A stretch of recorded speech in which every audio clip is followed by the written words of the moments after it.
Hello అండి, welcome to pocket crypto Telugu. ముందుగా top 5 crypto currencies యొక్క ప్రైజెస్ ఇక్కడ చూడగలరు.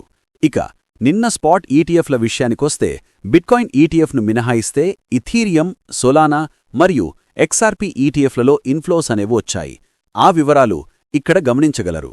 సో ఈరోజున్న ముఖ్యమైన వార్తల్లోకెళితే, భారతదేశంలో ఇప్పటికే 100 మిలియన్లకు పైగా క్రిప్టో యూజర్లు ఉన్నా కానీ పాలసీలు మాత్రం ఇంకా బేసిక్ స్టేజ్లోనే ఉన్నాయి. అంతేకాకుండా ప్రస్తుతం ఉన్న 30% ట్యాక్స్, టీడీఎస్ వంటివి యూజర్లను ఆఫ్షోర్ ప్లాట్ఫామ్లకు వెళ్లేలా చేస్తున్నాయి.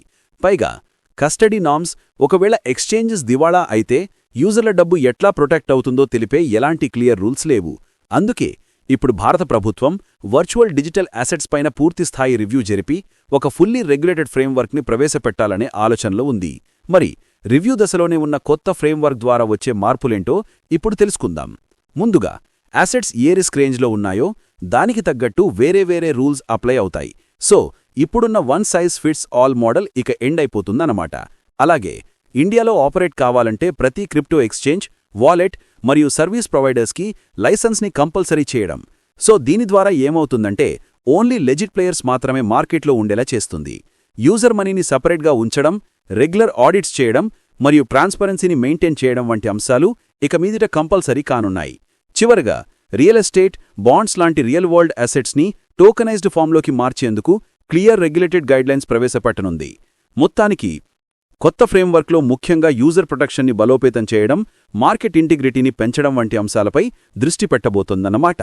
తర్వాత జపాన్ యొక్క ఫైనాన్షియల్ సర్వీసెస్ ఏజెన్సీ, అదేనండి ఎఫ్ఎస్ఏ, అక్కడ క్రిప్టో ఎక్స్చేంజ్లపై చాలా కఠినమైన రూల్స్ని విధించడానికి సిద్ధమవుతోంది.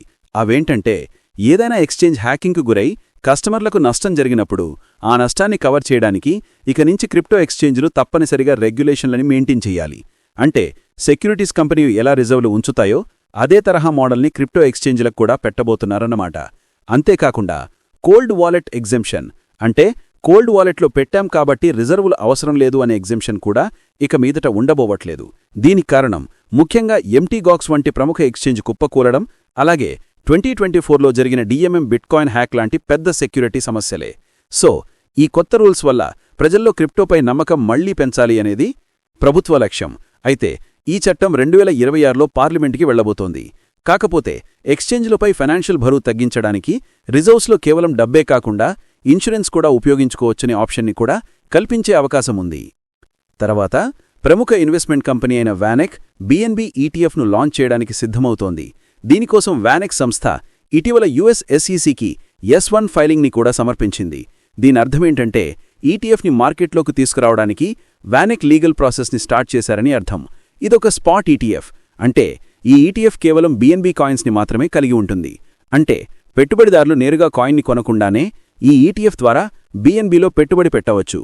కానీ ప్రస్తుతానికి ఇందులో ఎలాంటి స్టాకింగ్ ఆప్షన్ ఉండదు అని సంస్థ తెలిపింది.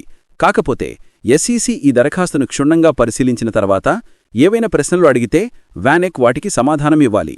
పరిశీలన పూర్తయ్యాక మాత్రమే SEC దీన్ని ఆమోదించడం లేదా తిరస్కరించడం జరుగుతుంది. సో SEC నుంచి అనుమతి లభిస్తే ఇది నాస్డాక్ ఎక్స్చేంజ్లో VBNB అనే టిక్కర్ పేరుతో లిస్ట్ అవనుంది. చివరగా గ్యాలక్సీ డిజిటల్ అనే ప్రముఖ క్రిప్టో ఇన్ఫ్రాస్ట్రక్చర్ సంస్థ పాలీమార్కెట్ మరియు క్యాల్షీ ప్రెడిక్షన్ ప్లాట్ఫామ్స్కి లిక్విడిటీ ప్రొవైడర్గా ఉండాలని చూస్తోంది. అసలు ప్రిడిక్షన్ మార్కెట్స్ అంటే ఏంటంటే, ఏదైనా సంఘటన జరుగుతుందా లేదా అని ప్రజలు అంచనా వేయడం, ఆ అంచనాపై బై సెల్ ట్రేడ్స్ జరగడం. ఉదాహరణకు రాబోయే ఎన్నికల్లో ఎవరు గెలుస్తారు, ఆర్థిక డేటా ఎలా ఉంటుంది, కంపెనీ అనౌన్స్మెంట్స్ ఎప్పుడు వస్తాయిలాంటి విషయాలన్నమాట. పాలీమార్కెట్ మరియు క్యాల్షీ ఇవాళ మొత్తం ప్రిడిక్షన్ మార్కెట్లో దాదాపు 97% వాల్యూమ్ని కంట్రోల్ చేస్తున్నాయి. సో వీటికి లిక్విడిటీ ప్రొవైడర్గా ఉండడం వల్ల గ్యాలక్సీకి రెగ్యులర్ ఇన్కమ్ వస్తుంది. అదెలాగంటే లిక్విడిటీ ఇచ్చినందుకు ప్రతి ప్రిడిక్షన్ ట్రేడ్ నుంచి ఫీజులు వస్తాయి కదా. అంతేకాకుండా బ్రాండ్ వాల్యూ కూడా పెరుగుతుంది. సో మొత్తానికి గ్యాలక్సీ డిజిటల్ ఈ 2 ప్లాట్ఫామ్స్కి లిక్విడిటీ ఇవ్వటం వల్ల ప్రిడిక్షన్ మార్కెట్ అనేది సీరియస్ ఫినాన్స్లోకి దూసుకుపోయే అవకాశం ఉంది. ఇవేనండి ఈరోజున్న ముఖ్యమైన క్రిప్టో న్యూస్. వీడియోని చివరిదాకా చూసినందుకు ధన్యవాదాలు. ఇటువంటి మరికొన్ని ఇంపార్టెంట్ క్రిప్టో న్యూస్తో రేపు కలుద్దాం.